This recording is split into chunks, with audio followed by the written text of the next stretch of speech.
বিদ্যালয়ের শিক্ষার মাধ্যম কি হবে বলেছিল এনইপি 2020-তে। তো এনইপি 2020 অনুযায়ী প্রাথমিক বিদ্যালয়ের শিক্ষার মাধ্যম হিসাবে মাতৃভাষা বা আঞ্চলিক ভাষার উপর গুরুত্ব দেওয়া হয়েছিল।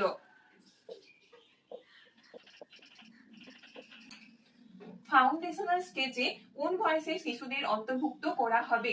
তো ফাউন্ডেশনাল স্টেজ কি, যে 4টি স্তর আছে তার মধ্যে হলো প্রথম স্টেজ। তো এখানে 3 থেকে 8 বছরের শিশুদের অন্তর্ভুক্ত করার কথা বলা হয়েছে। পরের কোশ্চেনটি হলো যে মিডিল স্টেজ কোন শ্রেণী পর্যন্ত বিস্তৃত? তো মিডিল স্টেজ ক্লাস 8 পর্যন্ত বিস্তৃত, যেটি ক্লাস 6 থেকে 8।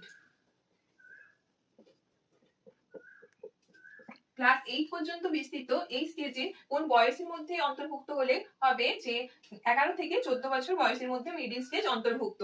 তো পরের কোশ্চেনটি হলো বোর্ড পরীক্ষার গুরুত্ব কমাতে কতবার পরীক্ষার প্রস্তাব করা হয়েছে? তো বোর্ড পরীক্ষার গুরুত্ব কমানোর জন্য 2 বার পরীক্ষার প্রস্তাব করা হয়েছে।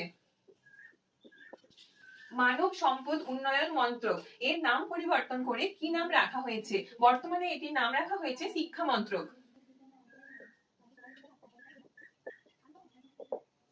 শিক্ষা খাতে জিডিপির কত শতাংশ ব্যয়ের লক্ষ্যমাত্রা নেওয়া হয়েছে? শিক্ষা খাতে জিডিপির 6% ব্যয়ের লক্ষ্যমাত্রা নেওয়া হয়েছে, যেটি আগে ছিল 4%। কোশ্চেনটি হলো ভোকেশনাল এডুকেশন কোন ক্লাস থেকে শুরু করার কথা বলা হয়েছে জাতীয় শিক্ষানীতি 2020-তে? ক্লাস 6 থেকে ভোকেশনাল এডুকেশন শুরু করার কথা বলা হয়েছে। পরের কোশ্চেন, শিক্ষক ছাত্র অনুপাত কত থাকা উচিত বলা হয়েছে এনইপি 2020-তে? তো শিক্ষক ছাত্র অনুপাত নির্দিষ্ট করা হয়েছে 1:30 অনুপাতে।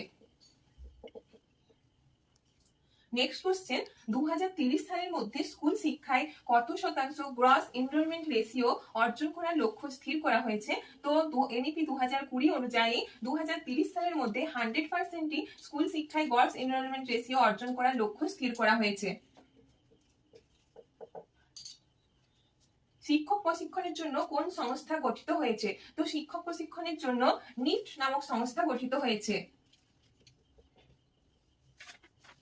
নিটের ফুল ফর্ম হলো national institution for teacher training. Last question, class 9 থেকে 12 পর্যন্ত কোন স্টেজের অন্তর্ভুক্ত? তো ক্লাস 9 থেকে 12 এটি হচ্ছে চূড়ান্ত পর্যায়, এটি সেকেন্ডারি স্টেজের অন্তর্ভুক্ত। তো এনইপি থেকে গুরুত্বপূর্ণ 20টি প্রশ্ন আমি তোমাদের সাথে আলোচনা করলাম। আশা করি পরীক্ষায় তোমরা এখান থেকেই কমন পাবে। তো তোমাদের সকলকে অগ্রিম শুভেচ্ছা তোমাদের পরীক্ষার জন্য।